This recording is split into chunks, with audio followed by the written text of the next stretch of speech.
Welcome to my channel সুইটির blog. আজকে আমি আর কিছু বলার ভাষাই খুঁজে পাচ্ছি না, কারণ আমি আজকে একটা অনেক দিনের পুরনো ভিডিও নিয়ে তোমাদের কাছে চলে আসলাম। ভিডিওটা ছিল জামাই ষষ্ঠীর। সেই কবে চলে গেছে জামাই ষষ্ঠী, আর আমি এখন তোমাদের কাছে এই ভিডিওটাকে পোস্ট করছি।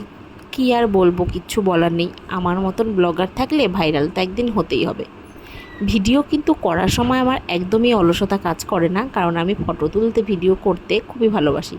কিন্তু ভিডিওটাকে প্রপারভাবে রেডি করতে আমার প্রচণ্ড অলসতা কাজ করে। তার জন্যে আমি একটাও ভিডিও ঠিকঠাক টাইম মতন পোস্ট করতে পারি না। তো তারপর আবার ভাবলাম যে না, এত কষ্ট করে ভিডিওটা বানিয়ে রেখেছি, পোস্ট তো করবই। কারণ আমার কাছ থেকে না অনেক সময় আবার কি হয়, মোবাইল থেকে অনেক ফটো ভিডিও ডিলিট হয়ে যায়, তখন আমি খুব কষ্ট পাই যে এমা সেই স্মৃতিটা আমি রেখেছিলাম ডিলিট হয়ে গেছে। তো আমার ইউটিউবটা হওয়াতে কি সুবিধা হয়েছে, ইউটিউব আর ফেসবুক আমার সমস্ত স্মৃতিগুলোকে আঁকড়ে রেখে দেয়। তার জন্যেই আমি এই ভিডিওটাকে ভাবলাম যে না, সাহস করে পোস্ট করে দিই। তোমরা নিশ্চয়ই খারাপ ভাববে না, তোমরা ভালোই বাসবে যে না, তুমি এই ভিডিওটা পোস্ট করেছো, আমাদের সঙ্গে দেখিয়েছো, এটাই অনেক বড়। তো তোমরা দেখতে থাকো যে জামাই কী দিয়ে খায়। জামাইয়ের পাশে জামাইয়ের ছোট্ট ছেলেও কিন্তু বসে পড়েছে জামাই সেজে খেতে।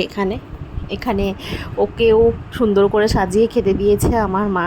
জামাই ষষ্ঠীরা তো শাশুড়িরাই খেতে দেয়, তো দিদা ওকেও সুন্দর করে সাজিয়ে দুধ দিয়েছে, ভাজা ঠাজা দিয়ে খেতে দিয়েছে।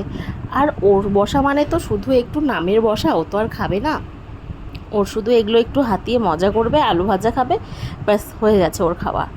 আর আজকের দিনটা ছিল, মানে সেই দিনটা ছিল, আজকে কি বলে ফেলছি আবার, সেই জামাই ষষ্ঠীর দিনটা ছিল জামাইয়ের জন্য দেখতেই পাচ্ছ কত কিছু রান্না হয়েছে। এখানে আছে প্রথমে স্যালাড, তারপর 5 রকমের ভাজা, ডাল, মাছের ঝোল, তারপর ছিল এখানে চিকেন, তারপর ছিল চাটনি, দই মিষ্টি, আমদুধ, অনেক কিছু।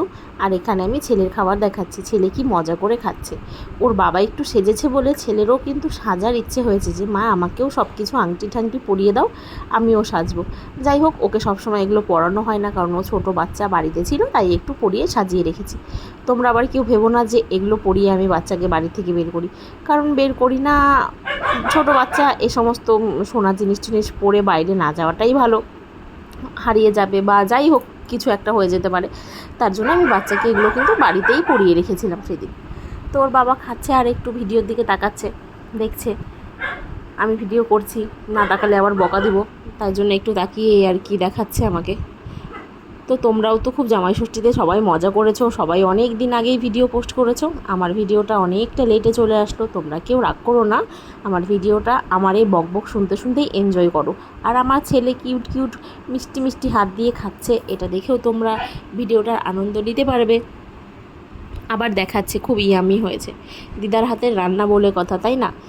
আমার যেমন মায়ের হাতের রান্না সর্বশ্রেষ্ঠ, পৃথিবীর সবথেকে ভালো রান্না করে মনে হয় আমার মা, সবার কাছে এটাই মনে হয়। তেমনি ওর দিদার রান্না খুব চেটে পুটে খাচ্ছে আর কি, শুধু আলু ভাজাটাই খাচ্ছে। আমার বরেরও কিন্তু আমার মায়ের হাতের রান্না খুব ভালো লাগে, কারণ আমার মার রান্না খুব টেস্ট। আমি তো মায়ের হাতের রান্না ছাড়া কারোর হাতের রান্না খেয়েই তেমন তৃপ্তি পাই না। যাই হোক, ভিডিওটা তোমাদের কেমন লাগলো অবশ্যই আমাকে কমেন্ট করে জানিও কিন্তু।